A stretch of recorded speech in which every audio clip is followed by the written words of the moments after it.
In a stunning development that has taken the world by surprise, Burkina Faso has announced the successful local manufacturing of 500 electric buses entirely from scratch. This groundbreaking achievement is not just a technical milestone for the West African nation. It represents a new phase of self-reliance, innovation, and defiance against global expectations. For decades, Burkina Faso, like many African nations, has been seen by the international community as dependent on imports for advanced technologies. But under the bold leadership of Captain Ibrahim Traoré, that narrative is being rewritten. With the announcement of these locally produced electric buses, Burkina Faso has proven that with vision, willpower, and investment in its people, even the most ambitious goals can be achieved. The project began 2 years ago under Traoré's National Revitalization Plan. While the global focus was on electric vehicle development in China, Europe, and North America, Burkina Faso quietly invested in a new generation of engineers, mechanics, designers, and technicians. Working together in an ambitious state-funded initiative, these teams studied global trends in clean transportation, took inspiration from proven electric mobility systems, and began adapting those technologies to suit Burkina Faso's unique infrastructure and climate. But this wasn't just about copying technology. This was about creating a uniquely Burkinabe solution, electric buses that could handle the dusty terrain, long distances between towns, and limited charging infrastructure. These buses were designed with rugged exteriors, simplified control systems for easier maintenance, and high-capacity battery systems capable of running up to 400 kilometers on a single charge. And they were all built in local facilities, using a blend of imported components and locally fabricated materials. The economic impact is equally impressive. Over 3,000 local jobs were created during the design, manufacturing, and testing phases of the project. Engineers trained abroad returned home to contribute to a national cause, and young students in science and engineering institutes found themselves fast-tracked into real-world innovation labs. More than a dozen regional suppliers were involved in the production of tires, frames, wiring systems, and interior materials, stimulating the local manufacturing ecosystem. But what makes this move truly revolutionary is the political and environmental message it sends to the world. Captain Ibrahim Traoré has repeatedly spoken of Africa's right to chart its own development path without the suffocating influence of foreign aid or Western multinational control. This fleet of electric buses is not just a response to transportation needs. It's a statement. Burkina Faso is not waiting for the world's permission to advance. It's doing it on its own terms. Environmentally, the initiative is also aligned with the country's ambitious goal of reducing fossil fuel dependence by 40% over the next 5 years. The new buses are expected to replace hundreds of aging diesel-powered vehicles currently used for public transportation in Ouagadougou and other major cities, dramatically cutting urban air pollution and fuel costs. The project has already attracted regional attention. Neighboring countries such as Mali, Niger, and Togo have expressed interest in replicating the model, or even purchasing some of the electric buses for their own urban centers. A regional transportation alliance, once considered far-fetched, is now in discussion centered around locally made African electric vehicles. Meanwhile, international observers are stunned. How did a country with a history of political turbulence and economic sanctions achieve such a major breakthrough in green technology? The answer lies in determination and leadership. Captain Traoré's administration focused not on foreign loans or complicated trade deals, but on empowering the people, harnessing their ingenuity, and offering them the tools to build their future. The Ministry of Innovation and the state-owned Burkina Mobility Corporation worked together with local universities and rural training centers, ensuring that this project wasn't just an elite initiative, but a national movement. The buses themselves, branded with the name Wend Lafi, meaning peaceful progress in the local Mossi language, are already becoming a symbol of pride across Burkina Faso. Citizens gather to take pictures with the new electric vehicles as they pass by, and social media has exploded with videos of their smooth, silent operation through busy city streets. International automotive experts are now taking notice. Several foreign firms have requested access to the bus design blueprints, hoping to understand the innovative low-cost approach taken by Burkinab engineers. But the government has made it clear the intellectual property belongs to the people, and any collaboration will prioritize local benefit over foreign profit. As global conversations around climate change and sustainable development grow louder, Burkina Faso is not just participating, it is leading from the front. In a time when African countries are often overlooked in the green transition, this bold move challenges the status quo. The success of this electric bus initiative marks a turning point. It is the manifestation of what Africa can do when it believes in itself, invests in its youth, and dares to dream beyond limits. In the words of one of the project's lead engineers, "We are not just building buses, we are building the future of Africa, one innovation at a time." Burkina Faso has entered the global clean transportation race, and it did so without waiting for a handout. The world is watching, and many are beginning to ask, if Burkina Faso can do this, what's stopping the rest of us? In another bold and unexpected move, Burkina Faso has launched its first satellite program, setting its sights on space technology as a new frontier for national development. Yes, you heard that right. A country once underestimated on the world stage is now building its own space infrastructure, aiming to deploy its first domestically developed satellite into low Earth orbit within the next 2 years.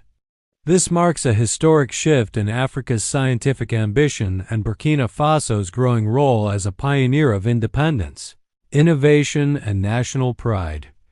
Under the directive of Captain Ibrahim Traoré, the Burkina Faso Space Initiative, BFSI, was quietly established last year. Its mission? To develop satellite technology for climate monitoring, agricultural planning, border surveillance, and emergency communications. But beyond technical goals, the initiative carries a deeper purpose: to reclaim Africa's right to access space, data, and digital sovereignty. The space program began with a team of just 20 engineers and scientists, many of whom were trained abroad but returned home to contribute to a national vision of scientific excellence. Working in a newly constructed lab on the outskirts of Ouagadougou, this team began designing a small CubeSat equipped with imaging sensors, data relays, and Earth observation capabilities. But this wasn't just a government project. Traoré's administration made it clear that science belongs to the people. As a result, local universities were invited to join the mission. Physics, engineering, and computer science students were integrated into the project. High school classrooms across the country tuned in to regular live stream updates of satellite development. National media highlighted every step forward, turning what could have been a quiet technical project into a nationwide educational movement. According to officials, the satellite named FASOSAT-1 will provide critical data to help farmers predict droughts, assist in managing Burkina Faso's vast forests, and monitor illegal mining and logging operations. It will also strengthen the country's ability to track cross-border security threats, providing an independent layer of defense intelligence. This independence is key. For decades, African countries have relied on foreign satellites, often paying high fees to access basic data about their own land, environment, and people. With FASASat-1, Burkina Faso is taking control of its own information ecosystem. International reactions have been mixed. Some Western observers expressed surprise, even skepticism, questioning how a country facing economic sanctions and security challenges could afford a space program. But local leaders were quick to respond. The satellite program, they explained, cost less than what Burkina Faso spent annually on foreign data contracts. And thanks to partnerships with universities and open-source tech communities, most of the development was done at a fraction of global costs. More importantly, the project has ignited hope and excitement among the people. Children across Burkina Faso now say they want to become astronauts, scientists, or engineers. For the first time in generations, space is not a dream limited to superpowers. It is a dream within reach, and this is just the beginning.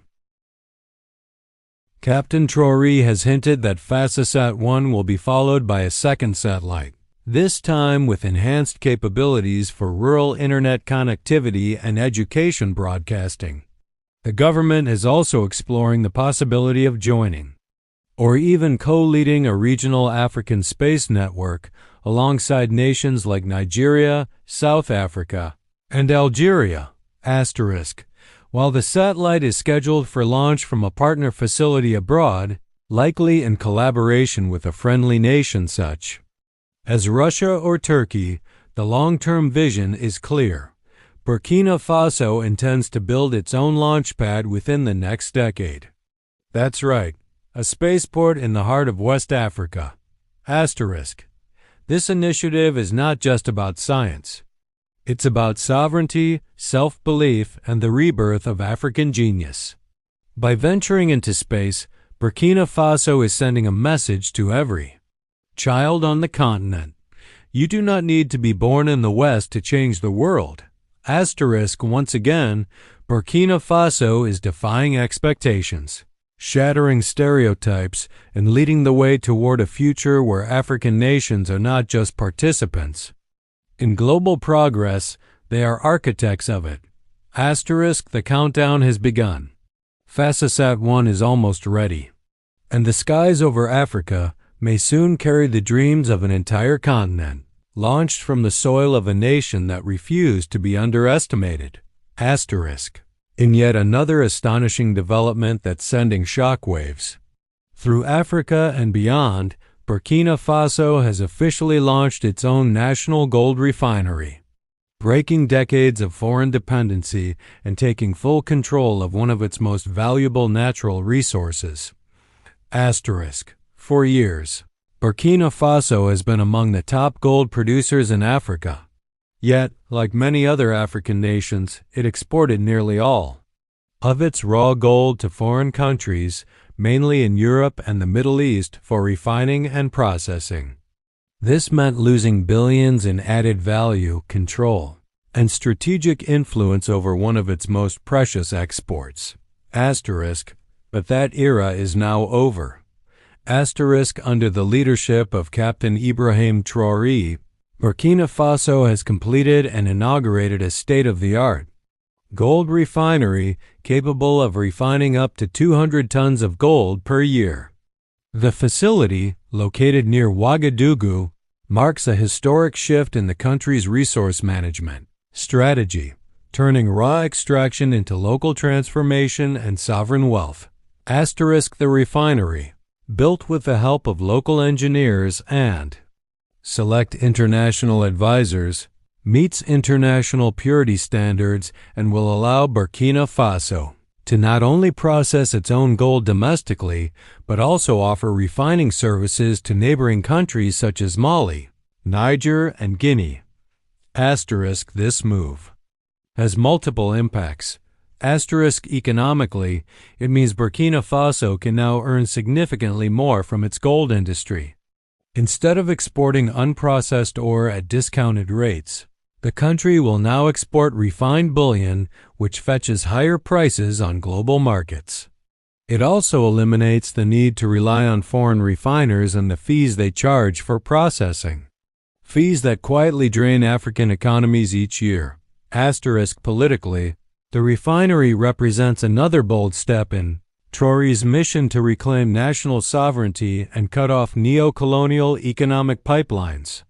For decades, foreign corporations and intermediaries have dominated Burkina Faso's gold trade, often taking the lion's share of profits while the local population remained impoverished. That is no longer acceptable. As Captain Traoré declared. During the refinery's inauguration, we cannot speak of independence if we continue to send our wealth abroad for approval. Gold from our land must be refined by our hands, and it must serve our people first. Already, Burkina Faso Central Bank is working with a new refinery to begin building national gold reserves, a crucial step towards strengthening the national currency and reducing dependence on foreign financial systems, including the CFA franc, which many West African nations are now working to abandon. The refinery is also expected to be a source of employment and skills development, providing hundreds of new jobs in metallurgy, chemistry, logistics, and security. Local universities are collaborating with the project to train the next generation of mineral scientists and gold processing technicians. But perhaps most symbolically, the refinery is a blow to foreign control over African wealth. For too long, gold has been extracted from African soil, shipped overseas, and then sold back to Africans, often in the form of luxury jewelry or foreign currency reserves. This circular exploitation benefited global powers while keeping African countries at the bottom of the economic chain. With this refinery, Burkina Faso is cutting that chain. Regional leaders have taken notice. Discussions are already underway to create a West African gold union, using Burkina Faso's refinery as a hub for collective gold processing, pricing, and trading. This would allow the region to move toward creating a gold-backed financial system, free from Western currencies and international monetary control. Western media, meanwhile, is largely silent, a fact that doesn't surprise those following Burkina Faso's recent trajectory. From nationalizing resources to building electric buses, launching satellites, and now refining gold, the country is rewriting the playbook of African development without permission from the old order. Burkina Faso is making it clear. African wealth will no longer be a pipeline to the West. It will be a foundation for African power. The National Gold Refinery is more than a building. It is a symbol of resistance, revival, and renaissance. It says to the world, Burkina Faso is done giving away its riches. From now on, the gold stays home, and so does the power it brings. In another powerful step toward total economic sovereignty, Burkina Faso has officially launched its first state-owned pharmaceutical production plant, making it one of the few African nations manufacturing essential medicines entirely within its own borders. This historic move is part of Captain Ibrahim Traoré's bold vision to end medical dependency on foreign countries, a dependency that has long left African nations vulnerable to shortages, inflated prices, and exploitative control from international pharmaceutical giants.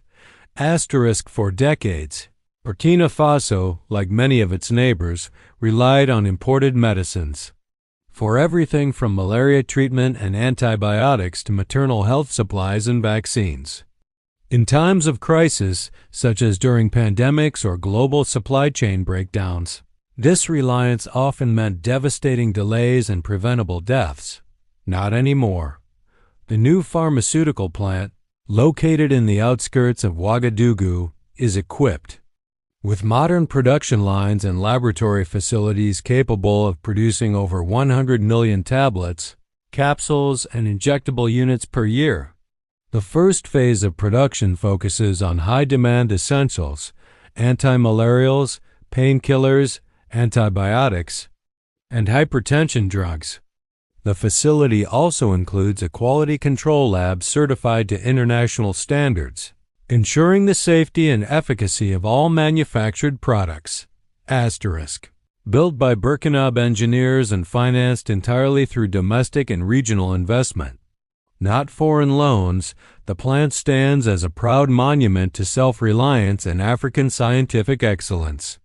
More than 600 Burkina workers, including pharmacists, chemists, technicians, and factory staff, are employed at the facility, all trained under a national skills acceleration program launched just 18 months ago.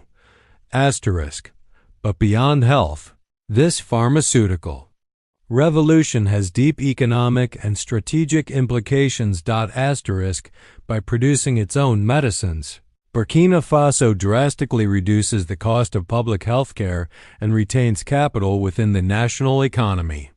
The Ministry of Health has already announced a plan to supply all public hospitals and clinics with these locally made drugs, ensuring not only lower prices, but stable, predictable access. Additionally, regional governments in Mali, Niger, Guinea, and Togo have expressed interest in importing Burkina Faso's pharmaceuticals, giving the country a new export sector rooted in human well-being rather than raw resource extraction.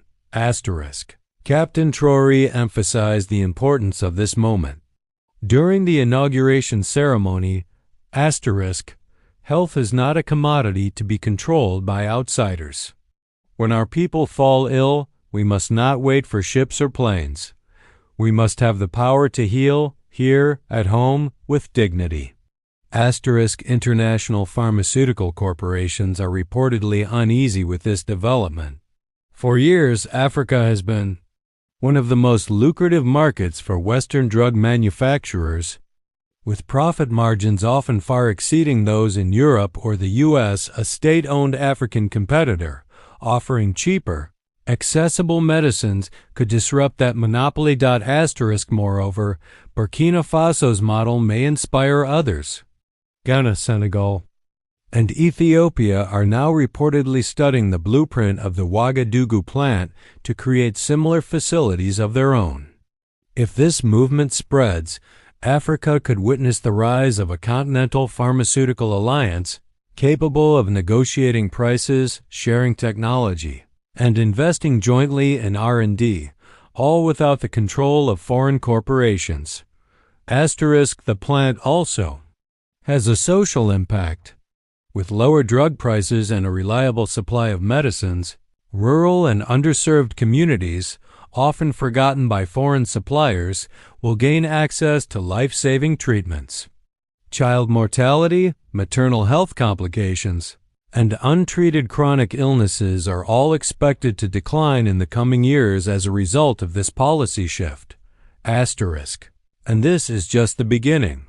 The next phase of the project includes the development of vaccine production lines, starting with measles and hepatitis.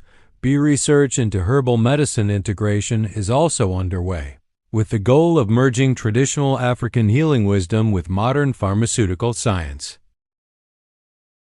This isn't just about pills and syringes. It's about reclaiming control over life itself. Burkina Faso is showing the world that a poor nation is not a powerless one. With determination, leadership, and unity, even the most complex industries can be built from the ground up for the people, by the people. In a continent too often dependent on foreign aid and foreign medicine, Burkina Faso is healing not just its people, but its very identity. Once again, the message is clear. Africa can and will care for itself. In yet another bold and visionary leap, Burkina Faso has launched its own national Silicon Valley, a high-tech innovation hub designed to turn the country into a digital powerhouse in West Africa. Yes, In a move that has stunned international observers, the landlocked nation, often portrayed as one of the world's least developed, is now building a vibrant technology and research ecosystem aimed at empowering local talent, incubating startups, and attracting Pan-African collaboration in the fields of software, hardware, AI, cybersecurity, and digital infrastructure. Asterisk called La Vallée du Savoir, the Valley of Knowledge. This innovation district is located just outside Ouagadougou and is already home to tech incubators, coding academies, robotics labs, digital health startups, and a government-backed AI research center. Asterisk the project, announced under the direction of Captain Ibrahim Traoré, is part of a broader national mission to prepare Burkina Faso for the fourth industrial revolution on its own terms, with African minds solving African problems without waiting for handouts from Silicon Valley, Beijing, or Brussels.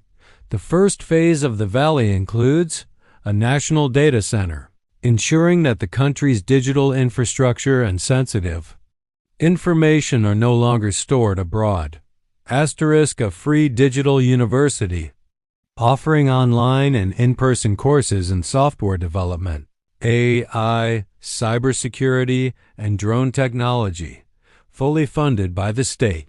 Asterisk a startup fund, seeded with $50 million in local currency equivalents to help young Burkina entrepreneurs build and scale their businesses. Asterisk and a tech-forward public services platform through which citizens can access documents, apply for IDs, report corruption, or pay taxes, all through secure digital channels. Asterisk already. More than 2,000 young Burkina developers have enrolled in free boot camps and coding schools in the valley. Some are working on fintech solutions for rural farmers. Others are developing e-learning apps in local languages. One team recently demoed a drone-powered irrigation system, which they say could revolutionize agriculture across the Sahel. Asterisk. But this project is about much more than just gadgets and apps. This is about digital sovereignty. For too long, African nations have been the testing ground and the dumping ground for foreign technologies. Global corporations have harvested African data, dictated digital policies, and extracted billions in profits while offering minimal investment in local talent. Burkina Faso is saying, enough. In the words of Captain Traoré, asterisk, we will not trade one form of colonization for another. The digital world must belong to those who build it, and we will build it here for our people. This shift is already yielding results. Several African tech leaders from Senegal, Ghana, Kenya, and South Africa have visited La Vallée du Savoir, offering mentorship, funding, and Pan-African collaboration. Burkina Faso has also signed a regional agreement with Mali and Niger to create a shared digital innovation network, where code, data, and knowledge flow across borders, not for exploitation, but for collective empowerment. Asterisk the international reaction? Predictably mixed.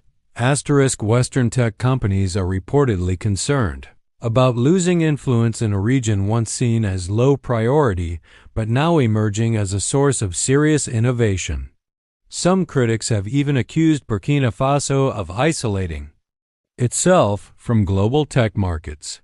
But the truth is the opposite. Burkina Faso isn't isolating, it's leading. Asterisk. And the leadership doesn't stop at infrastructure. The government has passed new digital protection laws, ensuring that Burkina data is owned and controlled by Burkina citizens. A radical move in a world where data is often silently harvested and sold. Asterisk young Burkina now dream of becoming not just engineers, but owners of intellectual property, creators of platforms, and leaders of digital movements. For the first time in modern history, African innovation is being built by Africans, on African soil for African futures, and it is being taken seriously. Asterisk with the Valley of Knowledge now rising from the Sahel, Burkina Faso has not only entered the digital age, it has claimed its place as one of its architects. Asterisk. What was once dismissed as a remote and poor country is now home to Africa's most exciting digital revolution. Asterisk. And just like the electric buses, the satellite program, the gold refinery, and the pharmaceutical plant, this initiative sends a powerful message to the world.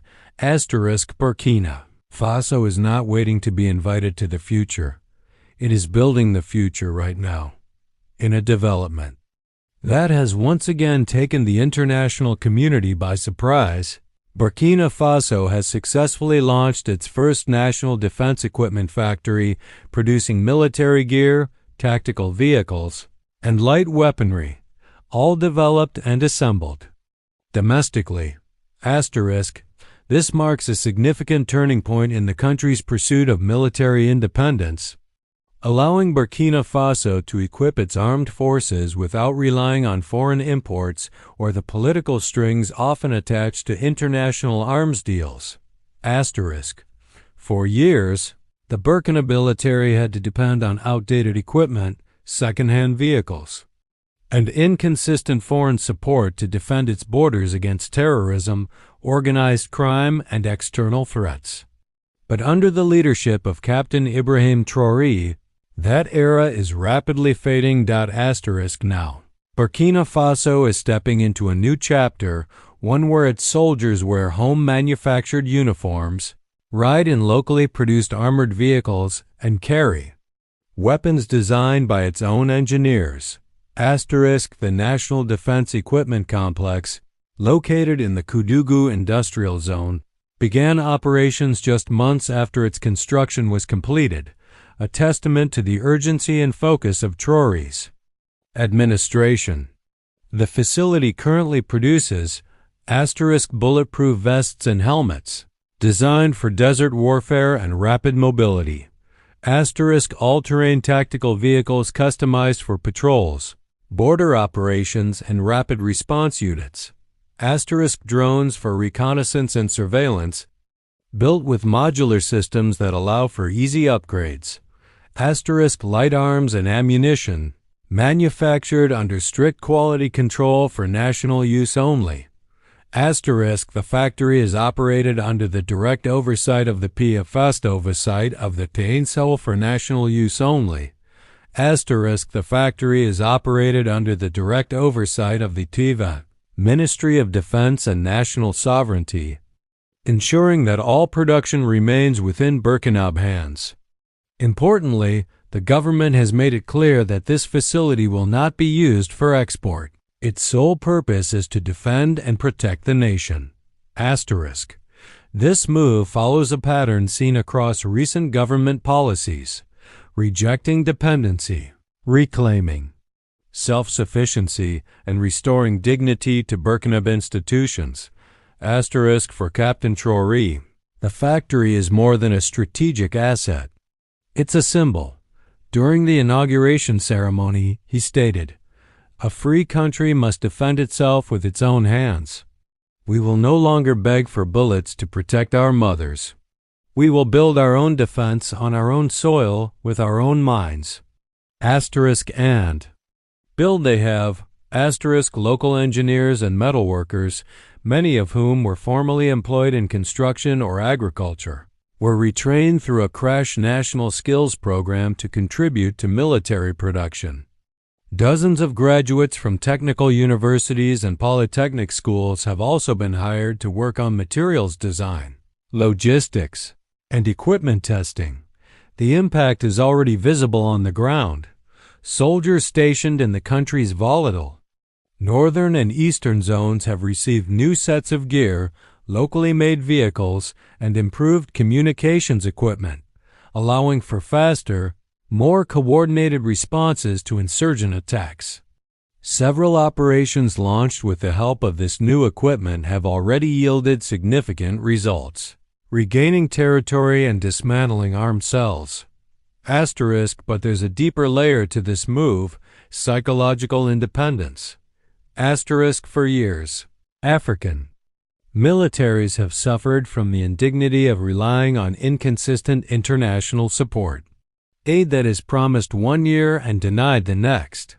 Equipment that arrives late or not at all. Training programs that condition soldiers to serve foreign interests, not national ones. Burkina Faso is saying, no more. In an unprecedented step, the country has also begun developing its own military doctrine centered on territorial defense, civilian protection, and national dignity, breaking away from externally imposed frameworks and doctrines that have failed across the Sahel for decades. Asterisk. The message resonates far beyond Burkina Faso's borders. Asterisk. Mali and Niger, both also led by military governments, focused on sovereignty, are reportedly considering joining forces with Burkina Faso to create a joint Sahelian military-industrial alliance where defense technologies, strategies, and manufacturing expertise can be shared regionally.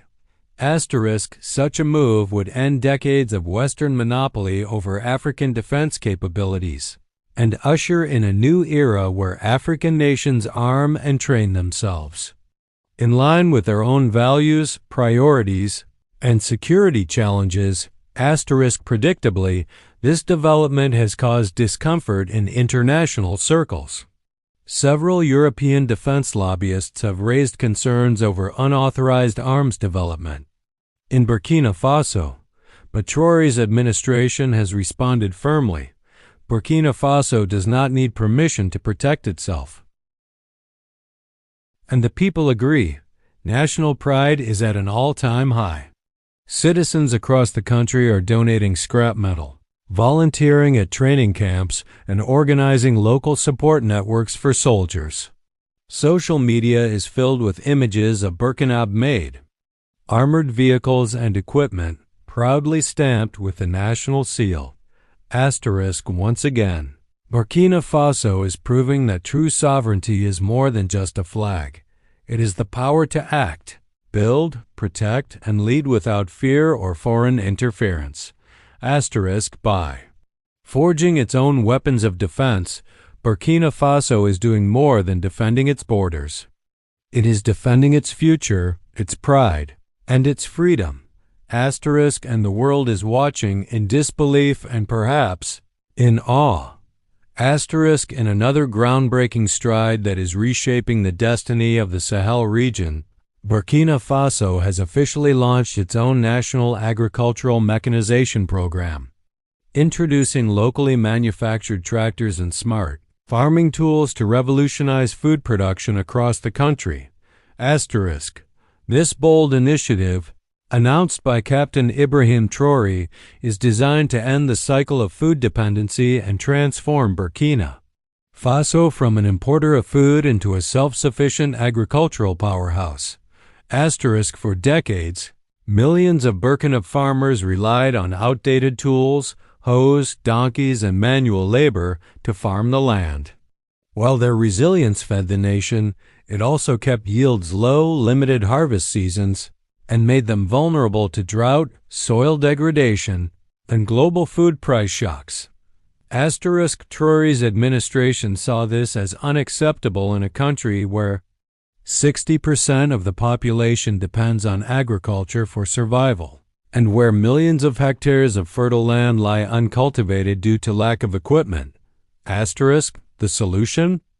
Build the tools of transformation at home. Asterisk. Under the National Agricultural Mechanization Program, Burkina Faso has asterisk built its first tractor assembly plant capable of producing 1,000 units per year using a hybrid of imported engines and locally fabricated frames, developed solar-powered irrigation kits to reduce water dependency in arid regions, introduced smart soil sensors and mobile apps designed in collaboration with young Burkina engineers to help farmers track moisture, crop health, and yield potential.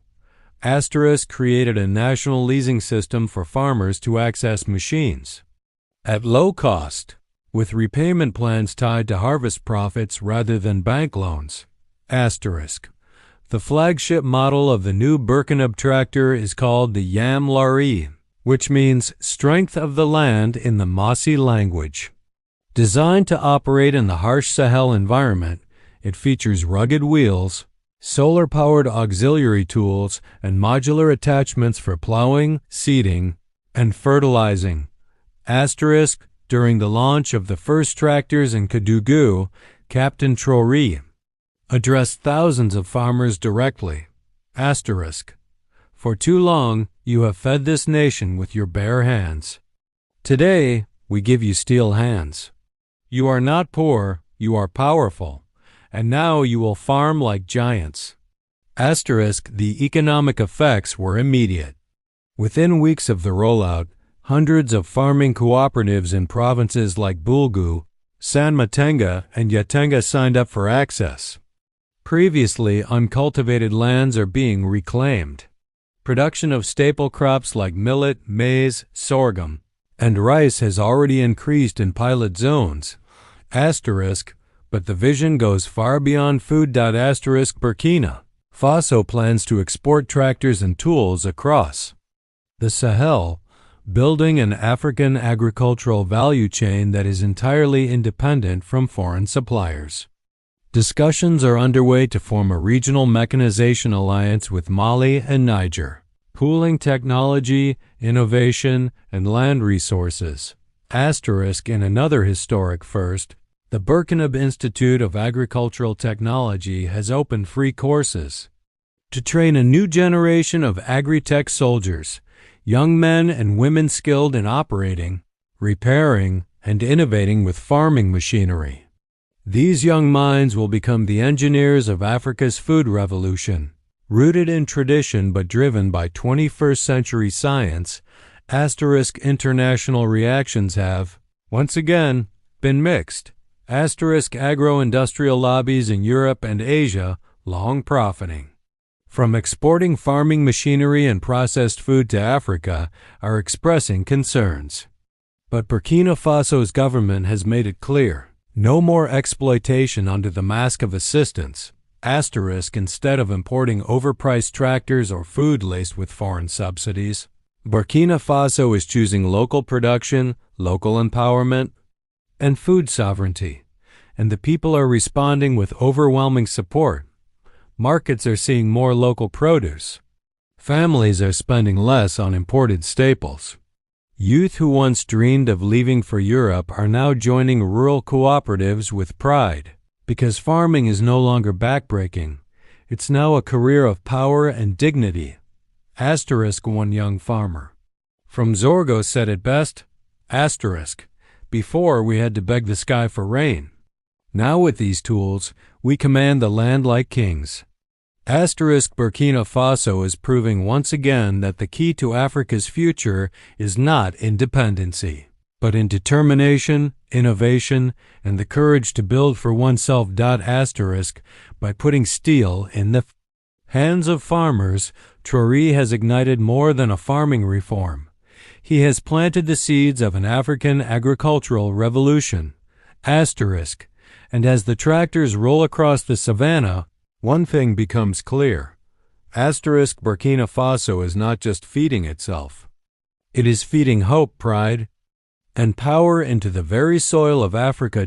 Asterisk, in another astonishing display of bold leadership and Pan-African vision, Burkina Faso has launched a sovereign digital banking system, marking a historic shift toward full financial independence from Western-controlled financial institutions like the IMF, World Bank, and the CFA franc monetary system.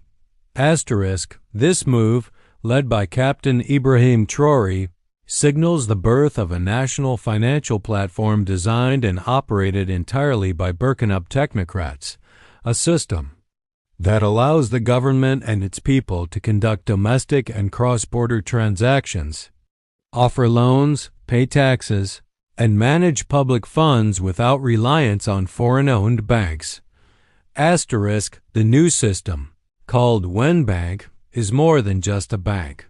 It's a revolutionary model for digital finance, national currency sovereignty, and economic Justice. For decades, Burkina Faso, like 13 other West African nations, has been shackled to the CFA franc, a colonial-era currency backed and controlled by the French treasury. This meant that up to 50% of national reserves were stored in France, and every major financial move had to be approved or cleared through foreign systems. That reality has now changed. WenBank operates on a Burkina digital ledger, enabling secure, transparent, and real-time transactions within the country. It also introduces a national stable digital currency, temporarily pegged to gold and agricultural reserves, to be used alongside the CFA franc during the transition phase. Through this digital banking system, citizens can open mobile-based accounts with just their national ID.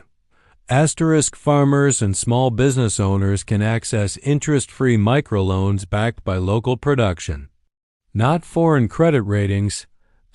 Government employees, teachers, and soldiers are now paid directly through the national wallet, bypassing private or foreign banks. All public procurement, grants, and budgeting are visible via a national blockchain ledger, dramatically reducing corruption and theft. Traoré's message during the unveiling was clear. They told us we cannot manage our own money. Today, we prove them wrong. Our wealth will no longer pass through Paris, New York, or Geneva before it feeds our children. We are taking back what is ours. The system was developed over 18 months by a group of young Burkina software engineers, economists, and data scientists, many of whom were educated locally and had never worked for a Western bank. The source code for the digital platform was built using open-source frameworks, making the system auditable, upgradable, and transparent to the people. To ensure mass adoption, WenBank has set up 1,500 rural kiosks and mobile stations across all provinces, allowing even remote villagers without smartphones to conduct basic transactions via SMS codes and biometric verification. Already, over 1 million Burkina citizens have registered in the first month of operation. Informal market vendors, tailors, drivers, and artisans, people traditionally excluded from the formal banking system, are now part of a living, breathing national economy. International observers, especially in Europe, have responded with unease. Several financial media outlets have questioned the risk of cutting off from established monetary systems. But Burkina Faso is undeterred. Its leaders know that established often means colonial. Mali and Niger, both aligned with Traoré's transitional government and the Sahel Alliance, are already in talks to adopt the WenBank model regionally, with the long-term goal of establishing a new West African sovereign financial union based on local wealth, transparency, and digital access, not foreign debt and dependency.